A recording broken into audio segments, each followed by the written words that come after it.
Today is April the 19th, 2025. It is the 250th anniversary of the battles of Lexington and Concord. These were the first battles between the Americans, us, and the British.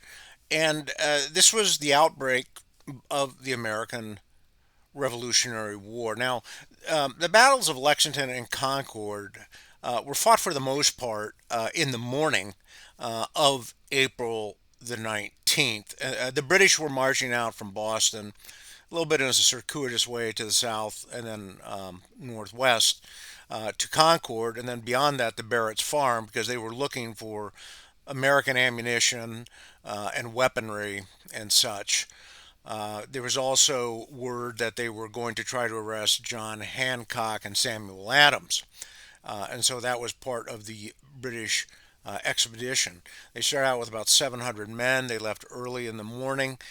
They met 77 Americans at Lexington on the Green. And there was exchange of shots, and the British moved on. The British got the Concord. I believe it was around 9:30 or 10. They went through the town looking for weapons, and then they sent the troops across the North Bridge to Barrett's Farm. The fighting began in the morning there with the American forces coming in north of North Bridge. And then from that point on, the British, after having lunch in Concord, proceeded back to Boston. It was about a 12-mile route, and there was fighting along the way. A total of about 3,900 Americans participated in those battles.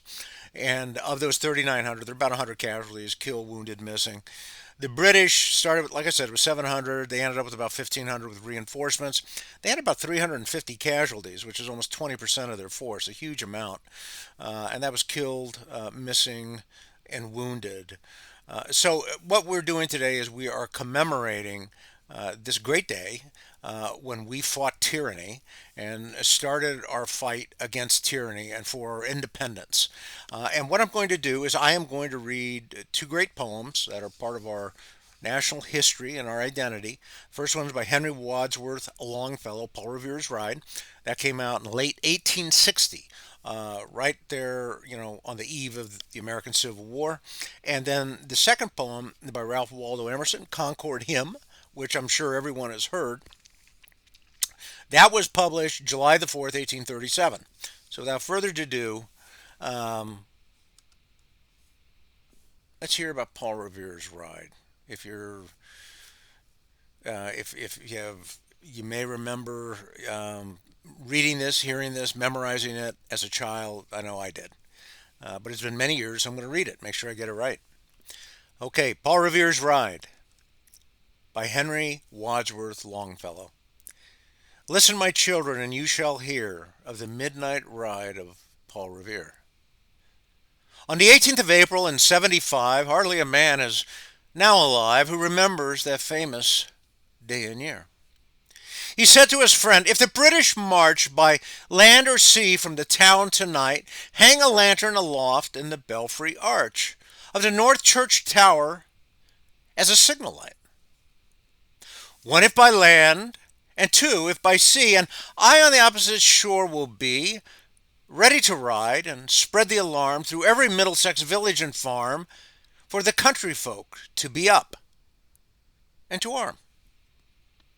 Then he said good night, and with muffled oar silently rowed to the Charleston shore, just as the moon rose over the bay, where swinging wide at her moorings lay the Somerset British man of war, a phantom ship with each mast and spar across the moon like a prison bar, and a huge black hulk that was magnified by its own reflection in the tide.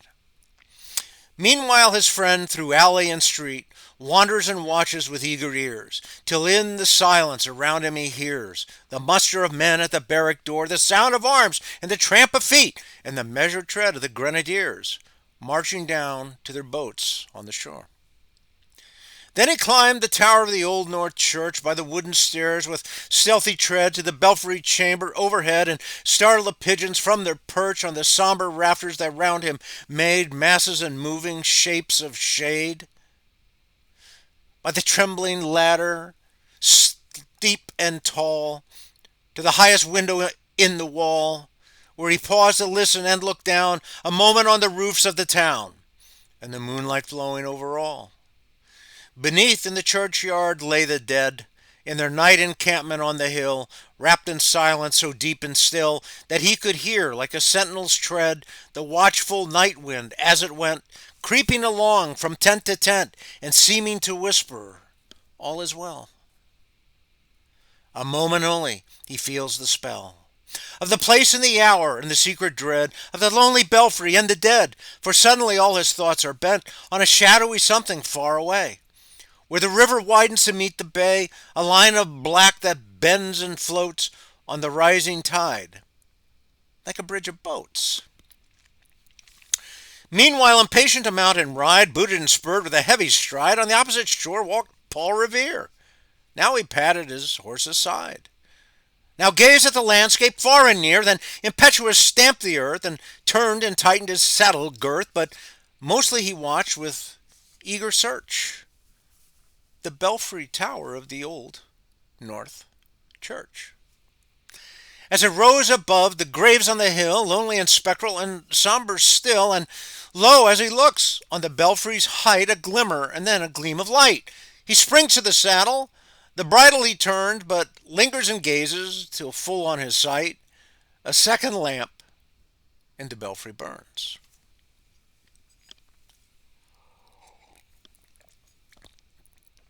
A hurry of hooves in a village street, a shape in the moonlight, a bulk in the dark, and beneath from the pebbles in passing a spark. Struck out by a steed, flying fearless and fleet. That was all, and yet through the gloom and the light the fate of a nation was riding that night, and sparks struck out by that steed in his flight kindled the land into flame with its heat.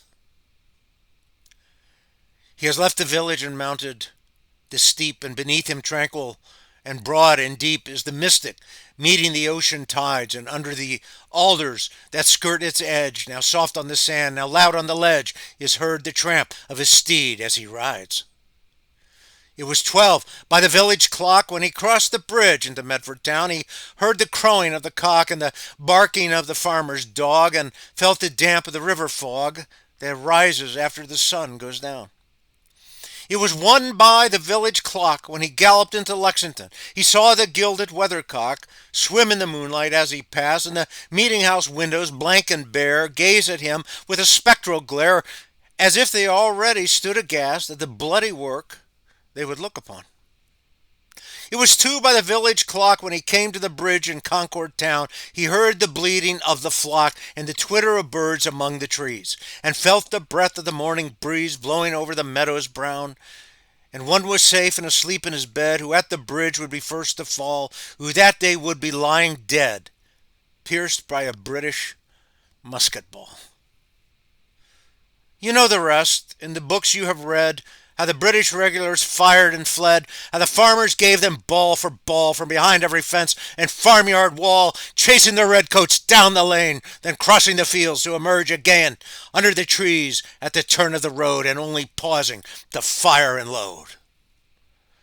So through the night rode Paul Revere, and so through the night went his cry of alarm. To every Middlesex village and farm, a cry of defiance and not of fear, a voice in the darkness, a knock at the door, and a word that shall echo forevermore.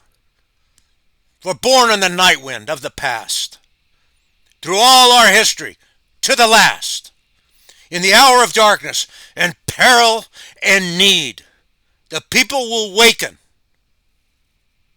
and listen to hear the hurrying hoofbeats of that steed and the midnight message of Paul Revere.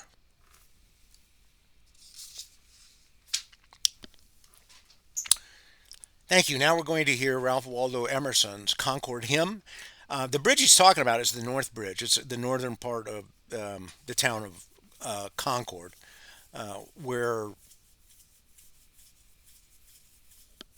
the shot was fired. The shot heard around the world. Fired the shot heard around the world. Famous statement. Concord Hymn by Ralph Waldo Emerson. By the rude bridge that arched the flood, their flag to April's breeze unfurled, here once the embattled farmer stood and fired the shot heard round the world. The foe long since in silence slept, alike the conquerors. Silence sleeps, and time the ruined bridge has swept down the dark stream with seaward creeps. On this green bank, by this soft stream, we set today a votive stone, that memory may their deed redeem when, like our sires, our sons are gone. Spirit that made those heroes dare to die and leave their children free, bid time and nature gently spare the shaft we raise to them and thee. Thank you, American founding fathers, and thank you for all those who fought in the American Revolution for our freedom, our independence. May we always be worthy of your great deeds. Thank you.